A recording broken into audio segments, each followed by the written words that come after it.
Welcome back. In this video, we will be looking at self-healing. Let's get started. Picture the voice or face of someone you love. If you feel upset or distressed, visualize someone positive in your life. Imagine their face, or think of what their voice sounds like. Imagine them telling you that the moment is tough, but that you'll get through it. Practice self-kindness. Repeat kind, compassionate phrases to yourself. Say it either aloud or in your head as many times as you need. I'm having a tough time, but I'll make it through. I'm strong, and I can move through this pain. I'm trying hard, and I'm doing my best. Sit with your pet.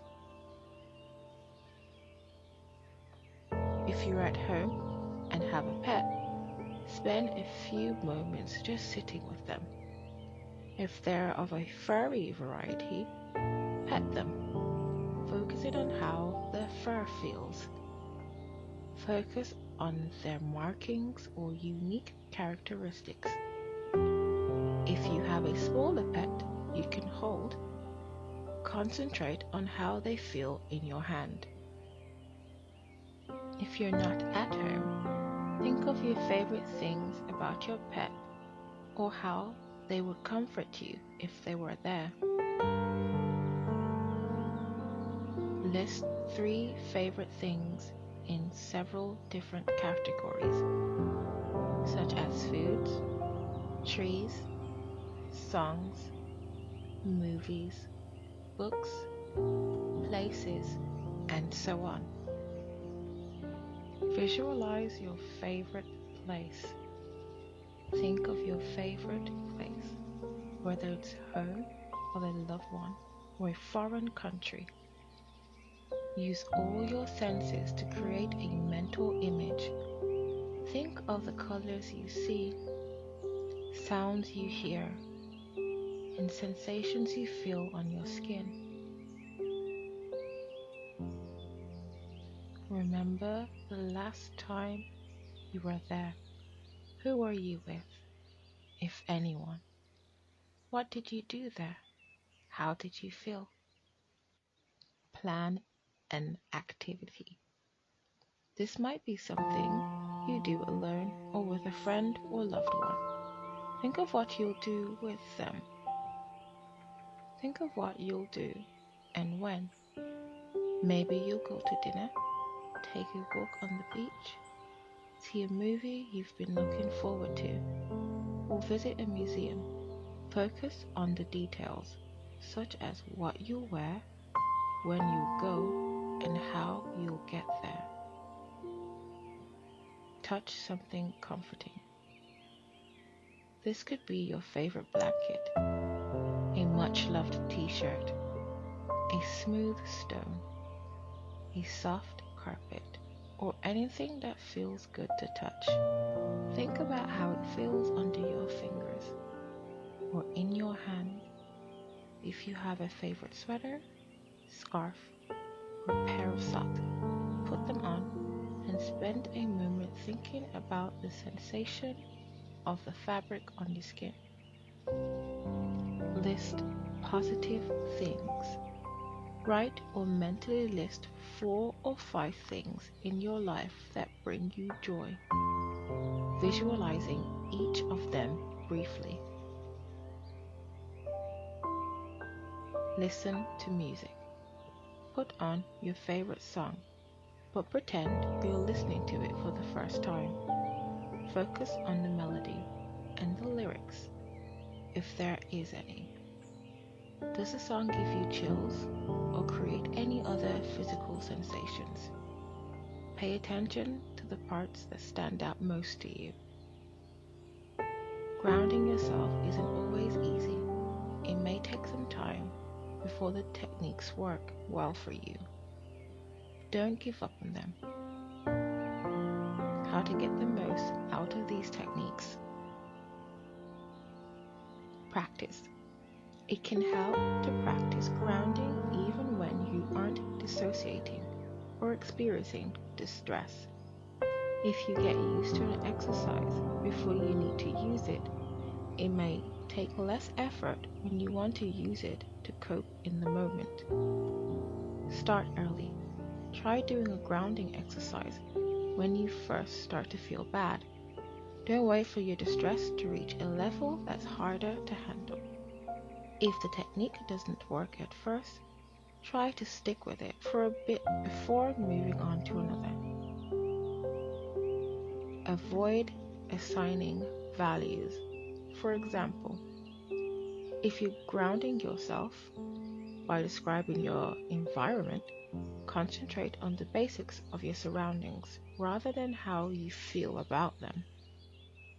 Check in with yourself before and after a grounding exercise. Rate your distress as a number between 1 and 10. What level is your distress when you begin? How much did it number between 1 and 10? What level is your distress when you begin? How much did it decrease after the exercise?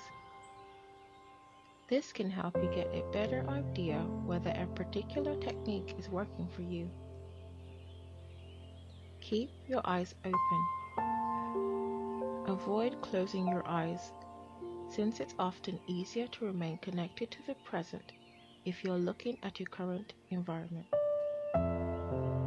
Grounding techniques can be powerful tools to help you cope with distressing thoughts in the moment, but the relief they provide is generally temporary. Stay in your time zone. Anxiety is a future-oriented state of mind, so instead of worrying about what's going to happen, reel yourself back to the present. Ask yourself, what's happening right now? Am I safe? Is there something I need to do right now?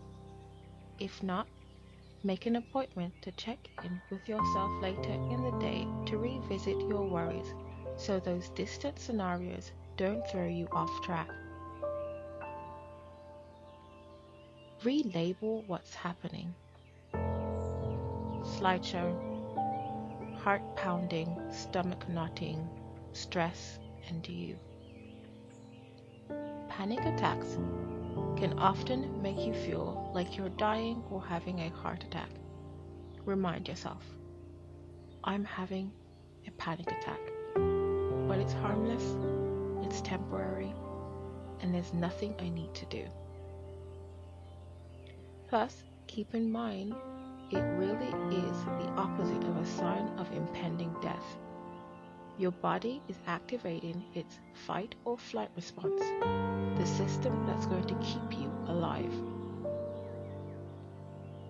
Fact check your thoughts. We often fixate on worst-case scenarios. To combat these worries, think about how realistic they are.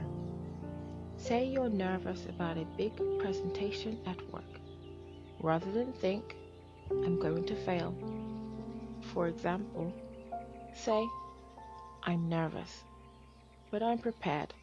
Some things will go well, and some may not. Getting into a pattern of rethinking your fears helps train your brain to come up with a rational way to deal with your anxious thoughts. Deeply breathe in and out, focusing on evenly inhaling and exhaling. This will help slow down and recenter your mind. Follow the 3-3-3 rule. Look around you and name 3 things you see. Then name 3 sounds you hear. Finally, move 3 parts of your body, your ankle, your fingers, or arm. Whenever you feel your brain going 100 miles per hour, this mental trick can help center your mind, bringing you back to a present moment. Just do something. Stand up, take a walk, throw away a piece of trash from your desk. Any action that interrupts your train of thought helps you regain a sense of control. Pull your shoulders back. Stand or sit with your feet apart and open your chest. This helps your body start to sense that it's back in control. Stay away from sugar. It may be tempting to reach for something sweet when you're stressed, but that chocolate bar can do more harm than good, as research shows that eating too much sugar can worsen anxious feelings. Instead of reaching into the candy bowl, drink a glass of water or eat protein, which will provide a slow energy your body can use to recover. Ask for a second opinion. Call or text a friend or family member and run through your worries with them.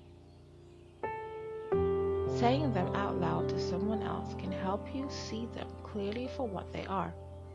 It can also help to write your fears on paper.